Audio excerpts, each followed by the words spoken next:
আসসালামু আলাইকুম এভরিওয়ান, সবাই কেমন আছেন? Sana's kitchen and blog channel থেকে নতুন আরও একটা ব্লগ ভিডিও নিয়ে চলে এসেছি আপনাদের মাঝে। আমি আয়েশা সিদ্দিকা। আশা করছি যারা আমার ভিডিওটি দেখছেন সবাই খুব ভালো আছেন, সুস্থ আছেন এবং নিরাপদে আছেন। আমরা আল্লাহ তাআলার অশেষ রহমতে অনেক ভালো আছি। যেহেতু আমার ছেলেকে মাদ্রাসায় ভর্তি করেছি আর ওর রেগুলার ক্লাস হচ্ছে, ওকে নিয়ে যেতে হচ্ছে, প্লাস টিফিন নিয়ে যাওয়া আবার নিয়ে আসা, সংসারের কাজকর্ম সব কিছু মিলিয়ে আসলে আমি রেগুলার ভিডিও করতে পারছি না। তো খুব ব্যস্ততায় সময় কাটছে। তাই এক এক দিনের এক একটা ছোট ছোট অংশ নিয়ে আজকের ছোট একটা ব্লগ সাজিয়েছি। আশা করছি শুরু থেকে শেষ পর্যন্ত না টেনে দেখলে আপনাদের কাছে খুব ভালো লাগবে। যদি ভালো লাগে তাহলে প্লিজ লাইক দিয়ে ভিডিওটি কন্টিনিউ করবেন। এতক্ষণ যে অংশটা দেখতে পেলেন, কিছু সবজি বাজার করা হয়েছিল বেশ কিছুদিন আগে, তো ভিডিও করেছিলাম তাই এটার সাথে একটু অ্যাড করে দিলাম। আর এটা গত সোমবারের ভিডিও। আমি সোমবারে হচ্ছে পোলাও রান্না করেছিলাম। আজকে পোলাওয়ের রেসিপিটা শেয়ার করছি। আমি ঝরঝরে সাদা পোলাও যেভাবে রান্না করি, খুব সিম্পল ভাবে আমি আমার মতো করে রান্না করি, এটাই আপনাদের সাথে শেয়ার করছি। প্রথমে তেলে আস্ত গরম মশলা যেমন দারচিনি, এলাচ, তেজপাতা এগুলো দিয়ে একটু ভেজে নিয়ে কিছুটা পরিমাণে পেঁয়াজ দিয়ে দিয়েছি। আর পেঁয়াজটা এমনভাবে ভেজেছি যে কিছু হালকা একটু বেরেস্তার মতো, আবার কিছুটা আধা কাঁচার মতো রয়েছে। ওই অবস্থাতেই আমি পোলাওয়ের চালটা দিয়ে দিয়েছি। আর চালটা আমি আগে থেকে ধুয়ে খুব সুন্দর করে পরিষ্কার করে পানিতে ভিজিয়ে রেখেছিলাম।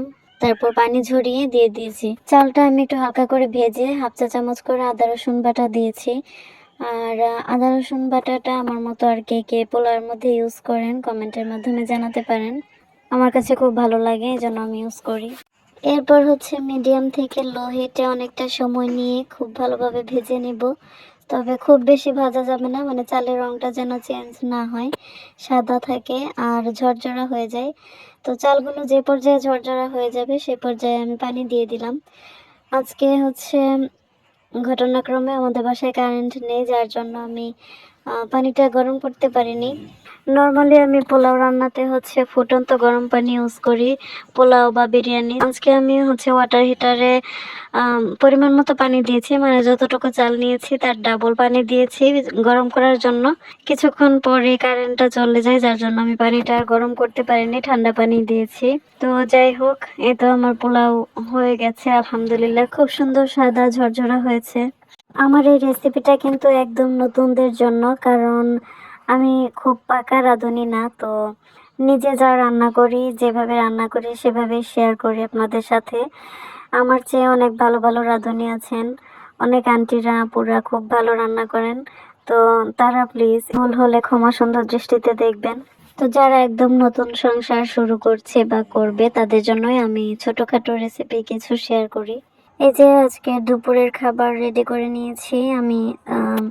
ক্ষীরা, লেবু কেটে নিয়েছি, সাথে বেগুন ভাজা, মুসুরের ডাল আর মুরগির মাংস রান্না করেছি। কক মুরগি ছিল এটা। আজকে মুরগির মাংসটা আমি একটু পাতলা করে ঝোল করেছি। আমার পাতলা ঝোল খুব কমই করা হয়, বেশিরভাগ সময় ভুনা, তারপর একটু ঘন ঝোল করা হয়। তো আজকে একটু পাতলা করে ঝোল করেছি। আর গত দিনের কিছু সিম ভাজি আর পেঁয়াজ কলি, আলু ভাজি ছিল, এটাও সাথে নিয়েছি, নয়তো পরে আর দেখা যাবে যে খাওয়া হবে না। তো দুপুরের খাবারটা কমপ্লিট করে নিলাম। ভিডিওর এই পর্যায়ে ছোট্ট একটা রিকোয়েস্ট করছি, যদি আমার আজকের এই ব্লগটি আপনাদের কাছে ভালো লাগে তাহলে প্লিজ লাইক দিয়ে দিবেন আর কমেন্টের মাধ্যমে আপনার মতামত জানাতে পারেন। আর আমাকে সাপোর্ট করার জন্য আমার চ্যানেলটিকে সাবস্ক্রাইব করে রাখতে পারেন। আমার ভয়েসের সাথে এক্সট্রা সাউন্ড আসতে পারে, সবাই প্লিজ ক্ষমা সুন্দর দৃষ্টিতে দেখবেন। এই যে এটা ছিল বৃহস্পতিবারের সন্ধ্যার পরের ভিডিও। তো আমার কিচেনটা খুবই ছোট, যার জন্য খুব বেশি তাক নেই, শুধু চুলা রাখার যে তাকটা সেটাই। তো আমি জিনিসপত্র রাখার জন্য আমার সুবিধার্থে ছোট একটা টেবিল রেখেছি। আর এই টেবিলের ক্লথটা আগে যেটা ছিল সেটা নষ্ট হয়ে গেছে, সেটা চেঞ্জ করেছি। আর টেবিলটাও আমার প্রয়োজন মতো একটু অন্যরকম করে গুছিয়ে নিয়েছি, সেটা ইনশাল্লাহ পরবর্তী ভিডিওতে আপনাদের সাথে শেয়ার করব। এই ভিডিওতে দিলে অনেকটা বড় হয়ে যাবে ভিডিওটা। এখানে আমার রান্নার কিছু জিনিস শেষ হয়ে গিয়েছিল, সেগুলো আমি রিফিল করে নিচ্ছি। সেই সাথে আপনাদের থেকেও বিদায় নিচ্ছি। সবাই ভালো থাকবেন, সুস্থ থাকবেন, আমাদের জন্য দোয়া করবেন। আল্লাহ হাফেজ।